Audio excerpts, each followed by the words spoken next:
Have you ever heard the whispers about Jakarta Kota Station? The ones that aren't about schedules or destinations, but about something far more sinister that lurks after the last train has departed. They say that if you're brave, or perhaps foolish enough, to linger on the long-abandoned Platform 6, you might just catch a train that isn't on any timetable. A train that only runs at one specific, chilling moment, 13 minutes past midnight. This isn't just any train. It's the KERETA HANTU, the ghost train of Jakarta Kota, and it doesn't take you to your destination. It takes you forever. Our story centers on Raka, a bright, ambitious university student with a passion for photography. He wasn't just taking pictures, he was capturing stories, freezing moments in time. His latest project was an obsession, uncovering the urban legends that breathe in the shadows of Jakarta. He'd heard the tales from old station workers, the hushed warnings from late-night commuters. They all spoke of the same thing, phantom train, a relic from a forgotten disaster that materializes on Platform 6. They described it as a skeletal wreck, its carriages charred and peeling, its windows shattered like broken teeth. But the most terrifying detail was what they saw inside. Silent, hanging figures swaying gently as if suspended by unseen ropes, their faces eternally frozen in a moment of sheer terror. The old-timers warned him, pleaded with him. "Don't go looking for it, son," one old security guard had told him, his voice raspy with fear. "Some doors are meant to stay closed. That train, ... It's a one-way trip." But for Raka, these warnings were not deterrents. They were invitations. The more people told him to stay away, the more the mystery pulled him in. The perfect shot, the one that would define his career, was waiting for him on that forsaken platform. He imagined it, the ethereal glow of the ghost train against the pitch-black night, a photo that would blur the line between reality and the supernatural.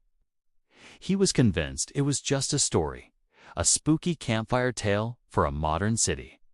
He couldn't have been more wrong. So, one moonless Tuesday night, with his camera bag slung over his shoulder and a nervous energy buzzing in his veins, Raka made his way to Jakarta Kota Station. The sprawling colonial-era building was eerie in its late-night emptiness. The usual hustle and bustle had been replaced by a profound, echoing silence. He slipped past the last of the cleaning crews, his footsteps swallowed by the cavernous hall, and found his way to the cordoned-off entrance to Platform 6. It was dark, covered in dust and cobwebs, a place clearly untouched by time. He checked his watch. 11:50 p.m. He had just over 20 minutes.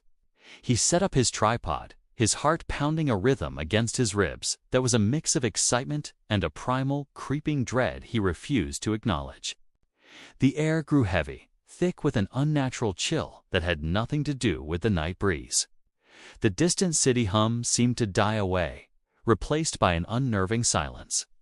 Raka focused his lens on the empty tracks, his finger hovering over the shutter button. 12:10, 12:11, 12:12, he held his breath. And then, exactly at 12:13 a.m., it began. A low, mournful whistle echoed from the darkness down the tracks, a sound that seemed to carry the sorrow of 100 lost souls. It wasn't the familiar horn of a modern KRL commuter line. This was something ancient, something sorrowful. A pair of dim, flickering lights cut through the gloom, growing steadily closer. And then, the train slid into view. It was exactly as the stories had described, but 100 times more horrifying. It wasn't just old. It was a burnt-out skeletal carcass of a train.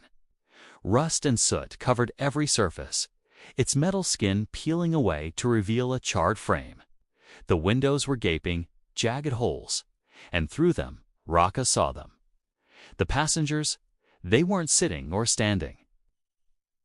They were hanging, their bodies limp, swaying in unison with a gentle, sickening motion.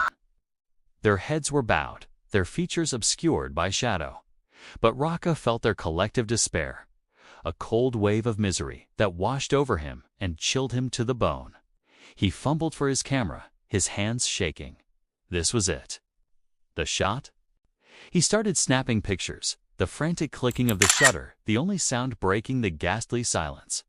He zoomed in, trying to capture the horrifying detail, the spectral passengers, the decaying carriage. As he did, a figure emerged from the front car. It was a conductor, dressed in a tattered, old-fashioned uniform. His face was gaunt, his eyes were hollow, black pits that seemed to stare right through Raka and into his very soul. The conductor raised a skeletal hand and beckoned to him, a silent, chilling invitation. Raka felt a magnetic pull, an inexplicable urge to step closer. His rational mind was screaming, but his feet felt like they were moving on their own. Then one of the carriage doors creaked open with a groan of tormented metal. Standing in the doorway was a woman. Her face was a porcelain mask, but it was horrifyingly cracked, with dark fissures running across her cheeks and forehead. Through the cracks, there was only darkness. She smiled, a wide, unnatural smile that didn't reach her vacant eyes, and extended a hand towards him. "There's always room for one more," she whispered, her voice like the rustling of dead leaves. It wasn't a shout, it wasn't a threat, but it was the most terrifying sound Raka had ever heard. The pull was irresistible now. The story, the photograph, it all faded away. All that mattered was the train. He took a step forward, then another. The world around him seemed to warp and distort.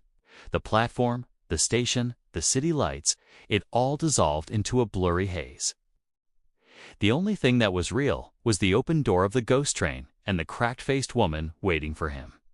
He lifted his camera for one last instinctual shot, his finger pressing the shutter just as he crossed the threshold from the platform into the carriage.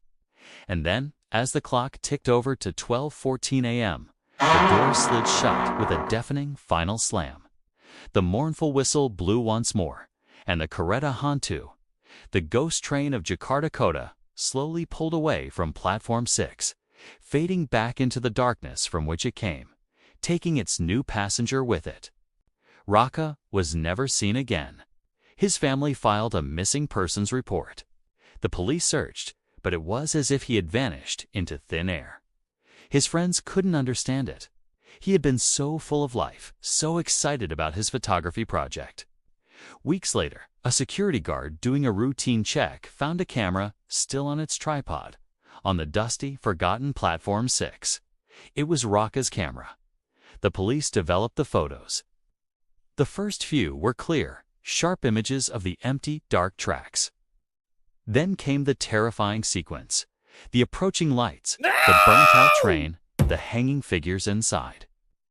The photos were grainy and distorted, as if reality itself was struggling to capture the spectral image.